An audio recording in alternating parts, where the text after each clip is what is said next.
Bismillahirrahmanirrahim. Yaƙi uku a cikin ɗaya.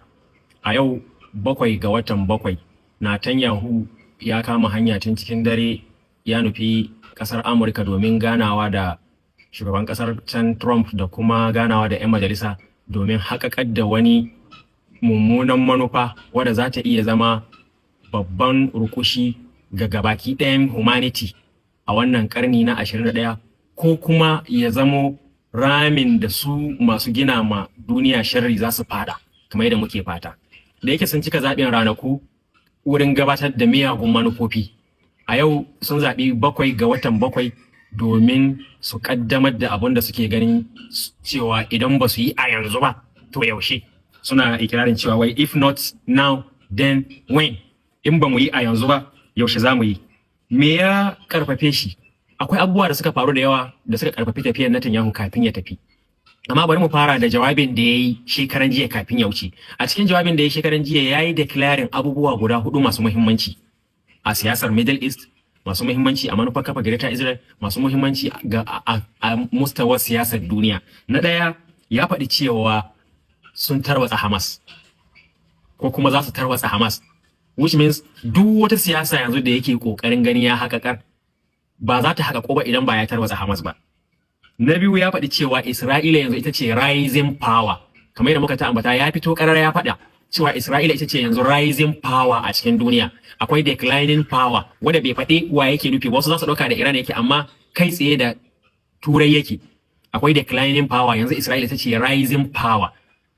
Wannan ya bayyana da shi ma duniya gabaki ɗaya. Sannan ya faɗi cewa tunda Isra'ila ta zama rising power, to za ta yi wani gagarumin aiki domin ta tabbatar da cewa ita ce super power. Aikin shine za ta yi linkin din Asiya, wato kasashen Asiya tun daga Japan zuwa Koreyoyi zuwa China zuwa India zuwa Middle East, za su linkin din Asiya, yace da kuma kasashen Arabia. Wannan haka ya faɗi shi, da kasashen Arabia za su yi linkin din su da yamma, sai da resources din duk waɗannan kasashen zai zamo sun miƙa ma yamma shi. Wato kamar yana son ya ce yanzu duk arzikin da zai fito daga yamma ya isa gabas, to Isra'ila ita ce garanton kai wannan arzikin. Ita ce wadda za ta zamo project din da za su kirkiro na hanyoyi, musamman bayan tunanin shi in sun gama share Gaza. Wannan abun za su yi kokarin cimma. Sai ya yi magana batun sauya fasalin map din Middle East, inda za a kirkiri Greater Syria a cikin Greater Israel. Kirkirar Greater Syria a cikin Greater Israel yana nufin za su tarwatsa Hezbollah.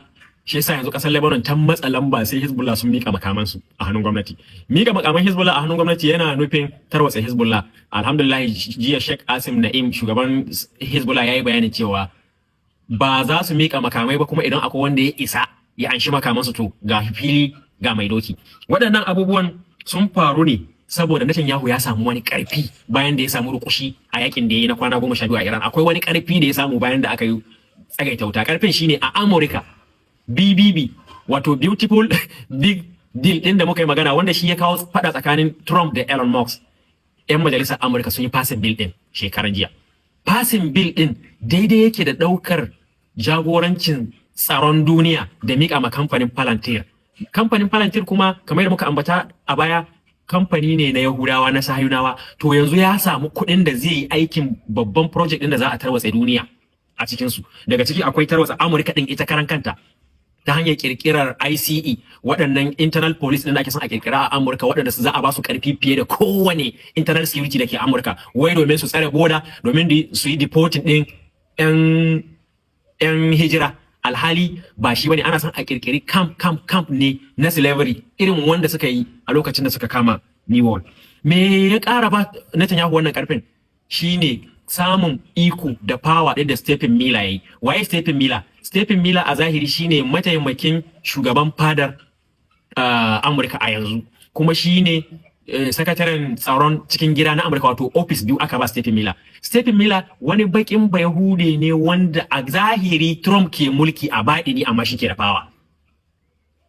Yana cikin deep state wanda ke ansa ma global hegemony bukatocin shi da suke bukata a cikin Amurka. To karfin da Stephen Miller ya yi yanzu, musamman bayan fasin wannan bill din da kuma kokarin kirkiro da waɗannan 'yan sandan, sai Netanyahu ke jin yanzu cewa sun riga sun gama hijacking din hukumar Trump. Trump bai da aiki yanzu illa ya dinga cewa yes sir. To bari ya je ya sa Trump ya mai wani mummunan aiki wanda babu wanda zai yi sai shi. Mummunan aikin shine da suka yaƙi da Iran suka kasa, suka nemi regime change suka kasa.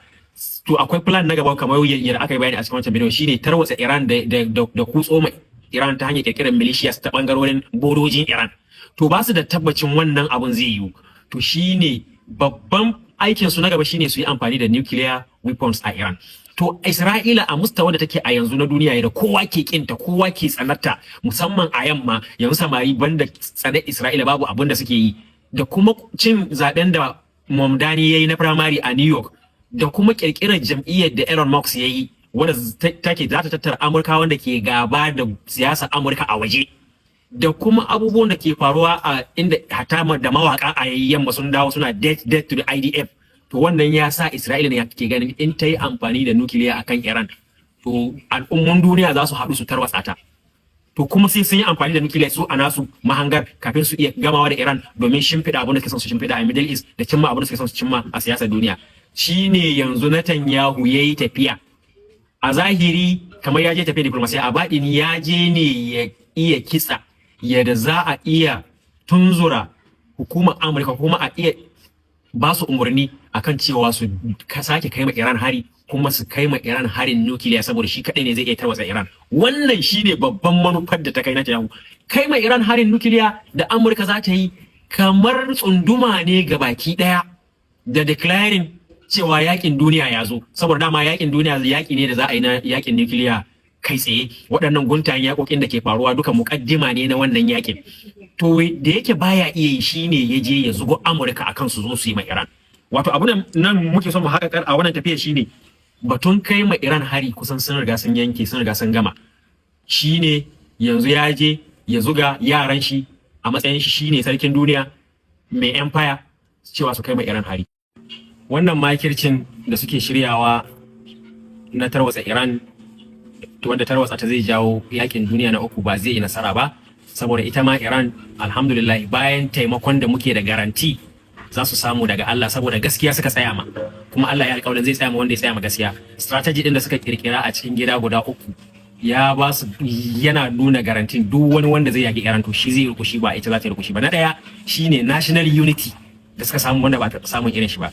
Na biyu shine yadda kuma al'umma ta zama tana da awareness game da abubuwan da ke faruwa da manufofin makiya a kansu, wato sun farka irin su buɗe, kwakwalwar su buɗe, kuma kansu haɗe.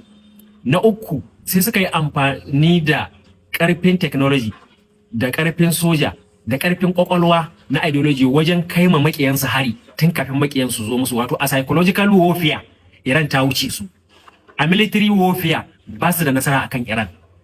Abun da suke son su yi na ya mutsa Iran kuma su ma sun san alƙaluma sun nuna musu ba zai yiwu ba, to ta ina za su yi nasara akan Iran? Dama Allah ya yi alƙawarin duk wanda ya tsayu akan hanyar shi to zai shirye da shi akan tafarkin shi, kuma in mutane suka zabura za su canja to Allah zai kawo musu canji. Amfanin sanin wannan shine al'ummun duniya su ma su yi kwaikwayo da Iran. Babu wata hanyar canjawa ga al'ummu, hanyar tunkarar makiya, hanyar maganin makiya, illa na farko haɗin kai na gabaki ɗaya, na biyu kuma awareness shine amfani ire-iren waɗannan bidiyoyin da muke yi, na uku shine zabura ta hanyar amfani da ilimi da sauran wasa'il social media da technology wajen kawwana al'umma mai karfi da kuma muhimman makiya martani. Allah ya ruguza sharrin masu sharri, Allah ya tabbatar ma masu neman gaskiya da gaskiya kuma ya karfafe su, ya dafa musu. Assalamu alaikum.